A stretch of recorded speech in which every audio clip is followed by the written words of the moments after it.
Hello everyone, कैसे हैं आप सब बेटा। होपफुली आप घर पे पढ़ रहे होगे अकाउंट्स को। कहीं अगर किसी को कोई भी डाउट होए तो बेटा बार बार मैं कहता हूँ पूछा करो, डाउट आपका कोई भी ना रहे। ठीक है, हमने अपनी लास्ट 2 क्लासेस में जो टॉपिक किए थे मैं हल्का सा उसको पहले बताऊंगा, फिर उसके बाद आज के नए टॉपिक्स हम कुछ शुरू करेंगे। ठीक है, अब यहाँ पे देखना सबसे पहला क्या आ गया, कंसेप्ट। हमने पढ़ा था ना सबसे पहले अकाउंट्स का कंसेप्ट। सबसे पहले हम क्या करते हैं, ट्रांजेक्शन्स को आइडेंटिफाई करते हैं, फिर उसके बाद मेजर करते हैं, फिर उसके बाद रिकॉर्ड करते हैं, फिर उसके बाद क्लासीफाई करते हैं, फिर उसके बाद हम यहाँ पे क्या करते हैं, उनकी समरी बनाते हैं। समराइजिंग समरी बनाने के बाद हमने क्या करना है, फिर उसके बाद हम उसकी प्रॉपर एनालाइजिंग और इंटरप्रिटेशन करते हैं, फिर कम्युनिकेशन टू द यूजर्स। तो आज की क्लास में हम यूजर्स के बारे में भी पढ़ लेंगे कि हमारे कौन कौन से यूजर्स होते हैं। ठीक है, तो ये हमारा यहाँ पे क्या था, हमारा पूरा कोड था अकाउंट्स की। अगर डेफिनेशन आपने पूरी बनानी है तो यहाँ से इसको देख लेना। सबसे पहला आ गया आइडेंटिफिकेशन, फिर एम से मेजरिंग, फिर रिकॉर्डिंग, फिर क्लासीफाइंग, फिर एस से समराइजिंग, ए से एनालाइजिंग और सी से क्या आ गया हमारा कम्युनिकेटिंग। तो ये था हमारा मतलब। फिर उसके बाद हमने कुछ पढ़ी इसकी डेफिनेशंस, 3 डेफिनेशंस लिखी हुई हैं, पहली वीडियो में हमने किया था, पढ़ लेना वहां से। फिर भी कोई डाउट होएगा तो पूछ लेना।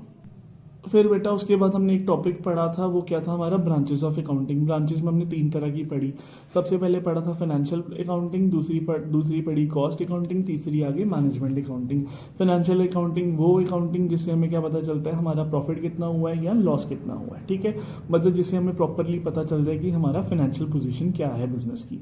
कॉस्ट अकाउंटिंग की बात करें तो इससे हमें पूरा कॉस्ट के बारे में पता चल रहा है कि अगर कोई भी प्रोडक्ट बन रहा है तो उसको बनाने की क्या कॉस्ट है। तीसरा आ गया हमारा मैनेजमेंट अकाउंटिंग। मैनेजमेंट अकाउंटिंग का सिंपल सा मतलब आ गया कि हमने यहाँ पे क्या करना है, जितने भी डिसीजन को लेना है उसको लेने में ये अकाउंटिंग क्या करती है, हेल्प। क्योंकि हमें ये चीज़ें सारी प्रॉपर मैनेज वे में हमें पता चल जाती हैं इसके थ्रू। ठीक है, अब फिर उसके बाद हमने एक क्वेश्चन किया था, वो क्या था हमारा, बुक कीपिंग और अकाउंटिंग का डिफरेंस। तो मैंने आपको बताया था ना, जो पहली आइडेंटिफिकेशन, फिर मेजरिंग, रिकॉर्डिंग, क्लासीफाइंग वाली जो पहली 4 स्टेजेस थी वो सारी बुक कीपिंग में आएंगी। तो इसमें ये जो 3 थी ना, समराइजिंग, एनालाइजिंग और कम्युनिकेटिंग, वो सारी इसमें आ जाएंगी। ये प्राइमरी स्टेज थी, ये सेकेंडरी स्टेज थी। यहाँ पे रूटीन जॉब था, मतलब ये रोज के रोज काम हो रहा है। यहाँ पे क्या हो रहा है, एनालिटिकल और डायनेमिक, ये जूनियर स्टाफ परफॉर्म करते हैं, ये सीनियर करेगा। इसमें इतनी ज़्यादा स्पेशल स्किल्स की ज़रूरत नहीं है और इसमें है हमें। यहाँ तक हमने ये किया था। फिर उसके बाद हमने कुछ और टॉपिक किए थे। फिर मैंने आपको एक टॉपिक और पढ़ाया था, उसके बाद वो क्या था हमारा ऑब्जेक्टिव्स। ठीक है, ऑब्जेक्टिव्स में मैंने आपको ये पॉइंट्स पढ़ाए थे ना, मेंटेनिंग अकाउंटिंग रिकॉर्ड्स, दूसरा आ गया डिटरमाइनिंग प्रॉफिट और लॉस, तीसरा आ गया डिटरमाइनिंग फाइनेंशियल पोजीशन, चौथा आ गया assistance to the management and providing accounting information to the users. मतलब यहाँ पे सबसे पहला पॉइंट आ गया ना कि जो जो इन्फॉर्मेशन चाहिए, जैसे जैसे अकाउंट्स को हमने रिकॉर्ड करना है, वैसे वैसे हम क्या करते हैं उसके हिसाब से रिकॉर्डिंग करते रहते हैं।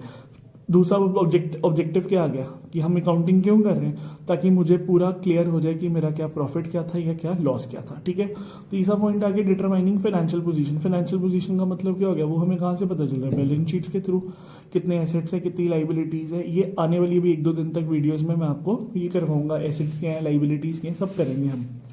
असिस्टेंस टू द मैनेजमेंट, ये मैंने आपको बताया था, इसका मतलब क्या हो गया, हेल्प की, प्रॉपर हेल्प होनी चाहिए मैनेजमेंट, ताकि कोई भी डिसीजन को हम जल्दी से जल्दी ले पाएं, बाकी जितने भी यूजर्स हैं उनको प्रॉपर हमें इन्फॉर्मेशन दे पाएं। ठीक है, अब उसके बाद ना हमने आज जो टॉपिक पढ़ना है वो क्या आ गया, अकाउंटिंग के एडवांटेजेस क्या हैं।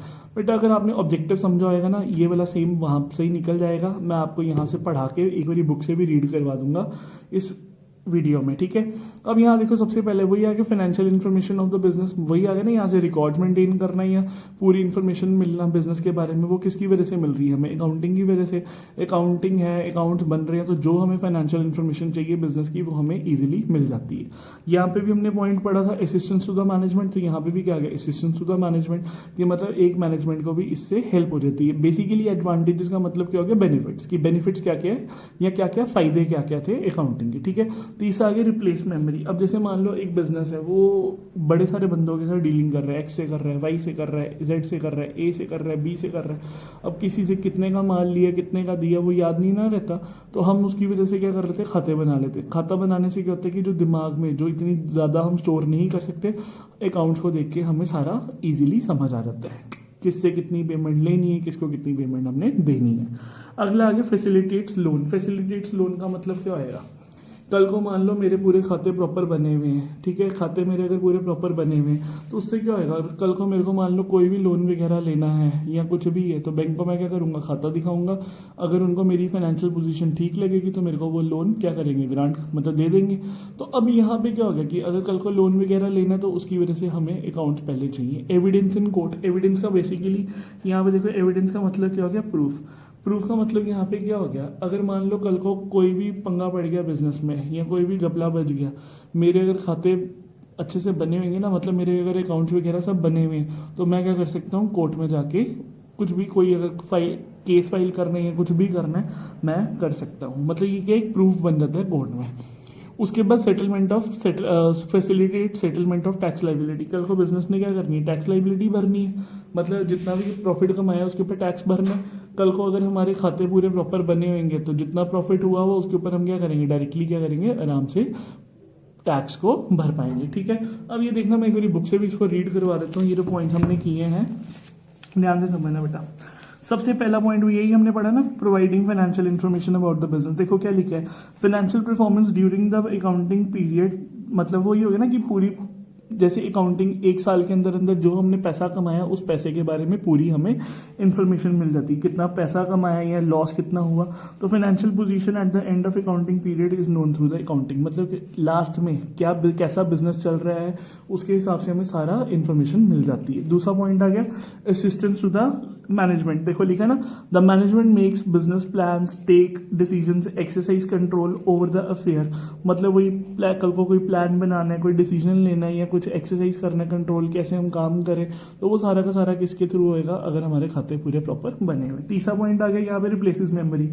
मतलब क्या हो गया इस पॉइंट का, ध्यान से समझना, systematic and timely recording of transaction.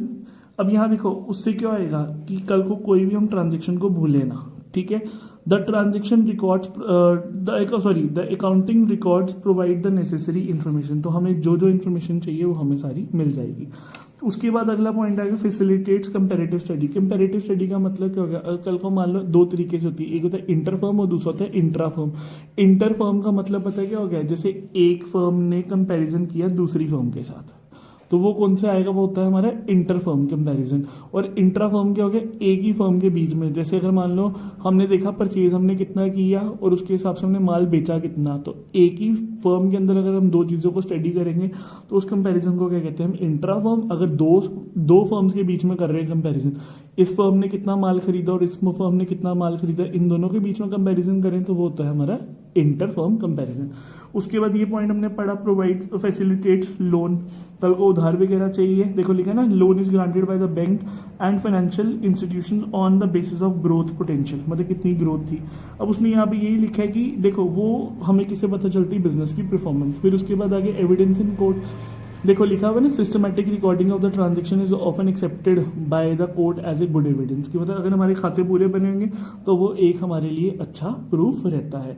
बाकी एक ये भी पॉइंट था, सेटलमेंट ऑफ टैक्स लाइबिलिटी। कल को हमने टैक्स भरना है, इनकम टैक्स भरना है, जीएसटी, अगर मेरे खाते पूरे बने होंगे तो मैं उस पर आराम से टैक्स भर पाऊंगा। इसको ध्यान से देख लो, मैं साथ में आपको इसकी फोटो भी भेज दूंगा ग्रुप में, ताकि किसी को कोई डाउट ना होए। देखना अब बेटा, अब अगला वाला टॉपिक आ गया हमारा, लिमिटेशंस ऑफ अकाउंटिंग। अभी तो हमने बेटा फायदा पढ़ लिया, अब फायदे के बाद दूसरा क्या हो गया, कमियां क्या क्या थी, ठीक है। अब पहला क्या हो गया, accounting is not fully exact. अब मतलब यहाँ पे क्या है, हम कुछ चीज़ों के ना यहाँ पे अनुमान लगा लेते हैं।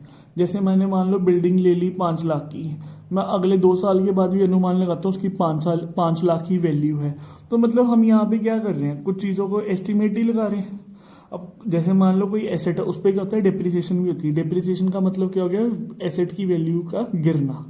जैसे गाड़ी ली, गाड़ी की वैल्यू क्या हो गई, गिर गई, तो उस वैल्यू को, जो वैल्यू गिरती है हम उसको क्या कहते हैं, डेप्रिसिएशन। तो अब यहाँ पे उसने वही बोला ना, हम यहाँ पे क्या करते हैं, कुछ वैल्यूज के एस्टिमेट लगाते हैं। तो जब हम एस्टिमेट लगाते हैं उसके चक्कर में हमें जो अकाउंटिंग है वो पूरी प्रॉपर नहीं मिल सकती। दूसरा पॉइंट आ गया, accounting ignores the qualitative element. Qualitative element का मतलब क्या हो गया, जो भी इसमें क्वालिटेटिव थिंग्स हैं। क्वालिटेटिव हो गया जैसे फॉर एग्जांपल जैसे मेरे पास ज़्यादा बिल्डिंग्स हैं, मेरे पास ज़्यादा मशीनरी है, हम ये चीज़ें नहीं लेते। हम यहाँ पे उसको क्या करेंगे, हम हमेशा उसकी मनी वर्थ लेंगे। हम यहाँ पे क्वालिटेटिव का मतलब यही हो गया कि हम उनको देखेंगे नहीं, अच्छी मशीनरी है, अच्छी बिल्डिंग है, हम हमेशा क्या देखेंगे, कितने की वर्थ, कितने की मनी वैल्यू में, हम हर चीज़ को मनी में कन्वर्ट करते हैं, ठीक है। फिर उसके बाद अगर accounting ignores the effect of price level change. जैसे मान लो 10 लाख की मैंने बिल्डिंग ली, अब उसकी कीमत क्या होगी, 12 लाख, मेरा 10 लाख ही अकाउंट में चढ़ेगा। अब 12 लाख की होगी, 2 लाख का जो चेंज आया वो हम यहाँ पे नहीं चढ़ाएंगे। मतलब जो अकाउंटिंग है वो इग्नोर कर देते हैं प्राइस लेवल चेंज। जो ओरिजिनल प्राइस है हम वही बुक्स पे चढ़ाएंगे, हम जो जो उसमें चेंज आ रहा है हम उसको बार बार अकाउंटिंग में नहीं चढ़ाएंगे, ठीक है। अकाउंटिंग में lead to window dressing. Window dressing का मतलब क्या हो गया, manipulation of the accounts to show the better performance. जैसे मान लो मेरे बिजनेस की जो फाइनेंशियल पोजीशन थी वो ठीक ठीक थी, अब मुझे उसके चक्कर में लोन नहीं मिल रहा था। मैंने क्या किया, अपनी बिजनेस की जो पोजीशन थी ना उसको बहुत अच्छा कर दिया, मतलब शो कर दिए एसेट मेरे पास बहुत ज़्यादा है और पुराना उधार कुछ भी नहीं, ताकि बैंक मेरे को उधार दे दे। तो मतलब मैनिपुलेशन का मतलब क्या हो गया, अकाउंट्स में गड़बड़ कर देनी, ठीक है। तो ये भी एक हमारी क्या रहती है लिमिटेशन। अगर अकाउंट्स में गड़बड़ हो जाएगी तो उसकी वजह से हमें प्रॉफिट या लॉस पूरा प्रॉपर नहीं मिल पाएगा, ठीक है। अब उसके बाद बेटा देखना, एक दो क्वेश्चंस हो रहे हैं जो बुक से ही मैं आपको समझाने लगा हूं, देखना।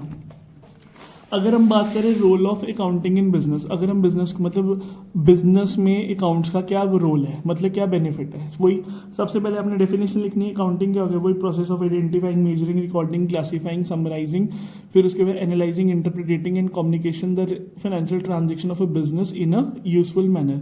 मतलब ये तो वही अकाउंट्स की डेफिनेशन आ गई जो हमने पहली क्लास में पढ़ी। फिर उसके बाद यही आ गया मेंटेनिंग द सिस्टमेटिक रिकॉर्ड, मतलब जो प्रॉपर रिकॉर्ड है वो मिल पाए, कितना प्रॉफिट कितना लॉस है वो पूरा मिल पाए बिजनेस का। दूसरा, बिजनेस को हेल्प हो जाए, असिस्टेंस टू द मैनेजमेंट। तीसरा पॉइंट अभी मैंने आपको समझाया, फैसिलिटेट्स कंपैरेटिव स्टडी, कंपेयर कर पाए वो इंट्रा फर्म और इंटर फर्म वाला। फिर चौथा पॉइंट आ गया एविडेंस इन कोर्ट, मतलब एक अकाउंटिंग अगर हमारी ढंग से बनी होगी तो वो एक अच्छा एविडेंस है। बाकी और कुछ और पॉइंट्स है, जैसे फैसिलिटेट्स रेजिंग लोन, लोन वगैरह ले सकते हैं, कल को सेटलमेंट ऑफ टैक्स लाइबिलिटी भरनी है तो वो सब इजी से, ये वही एडवांटेजेस के ही पॉइंट यहाँ पे रिपीट हुए। अच्छा, अब चाहे आप इसकी डेफिनेशन पढ़ो या वर्ड पढ़ लो, अकाउंटिंग प्रोसेस ये दोनों चीजें क्या हैं, सेम। मतलब डेफिनेशन में हमने यही पढ़ा था ना, अकाउंटिंग में क्या हो गया, सबसे पहले आइडेंटिफाई करना ट्रांजैक्शन को, फिर रिकॉर्ड करना, फिर क्लासिफाई करना, फिर समराइज करना, फिर एनालाइजिंग और इंटरप्रिटेशन, फिर कम्युनिकेशन आ गया, ये सारे पॉइंट्स आ गए। अब यहाँ पे वही हो गया ना, सबसे पहले हमने क्या किया, फाइनेंशियल ट्रांजैक्शन को एनालाइज किया, फिर उसको हमने रिकॉर्ड किया। रिकॉर्ड कहाँ कहाँ करते हैं, ये सारी बुक्स हैं जो हमने आगे पढ़नी है, cash book, purchase book, sales book, purchase return book, sales return book, bills receive payable book, bills receivable book, journal proper, ये सारी की सारी बुक्स हम आगे पढ़ेंगे आगे प्रैक्टिकल में, ठीक है। उसके बाद क्या गया, क्लासीफाइंग। रिकॉर्डिंग के बाद क्या हो गया, क्लासीफाइंग। क्लासीफाइंग में क्या करना है, हमने वही लेजर में पोस्ट करनी है। फिर उसकी समराइजिंग, समराइजिंग में क्या हो गया, हमने यहाँ पे वही ट्रायल बैलेंस बनाना है, trading profit and loss account और बैलेंस शीट। फिर उसके बाद क्या आ गया, एनालाइजिंग एंड इंटरप्रिटेशन। एनालाइज मतलब चेक करना, और इंटरप्रिटेशन का मतलब क्या हो गया, कंक्लूजन पे पहुंचना। बाकी उसके बाद लास्ट पॉइंट आ गया हमारा कम्युनिकेशन टू अकाउंटिंग यूजर्स। अभी ये फिर टॉपिक आज मैं फिर छोड़ रहा हूँ, ये वाला अब अगली वीडियो में हम इसको स्टार्टिंग से शुरू करेंगे। जो यूजर्स हैं वो कौन कौन से, मैंने आपको पहले भी बताया था, दो तरह के होते हैं, एक हो गया इंटरनल यूजर और दूसरा कौन सा आ गया हमारा एक्सटर्नल यूजर, ठीक है। तो बेटा आज हमने जो जो क्वेश्चंस किए वो आ गया, एक हमने एडवांटेजेस के बारे में पढ़ा, दूसरा हमने किसके बारे में पढ़ा, लिमिटेशंस के बारे में, तीसरा पढ़ा हमने यहाँ पे role of accounting in business, कि क्या क्या रोल है बिजनेस में, अकाउंट्स का क्या बेनिफिट रहेगा, और जो चौथा हमने पढ़ा वो क्या पढ़ा हमने, अकाउंटिंग का प्रोसेस। मैं आपको इसकी पिक्स भेज दूंगा साथ में, अगर किसी को यहाँ से नहीं क्लियर दिख रहा तो उधर से देख लेना, टॉपिक नहीं समझ आएगा तो वो मुझसे पूछ लेना। बेटा साथ साथ नोट्स बनाओ, नोटबुक बनाओ पूरी क्लियर, ताकि जो आपके एंड तक ये मटेरियल आपके पास रहे और पढ़ने में आपको कोई भी दिक्कत ना आए, ठीक है। थैंक यू बेटा।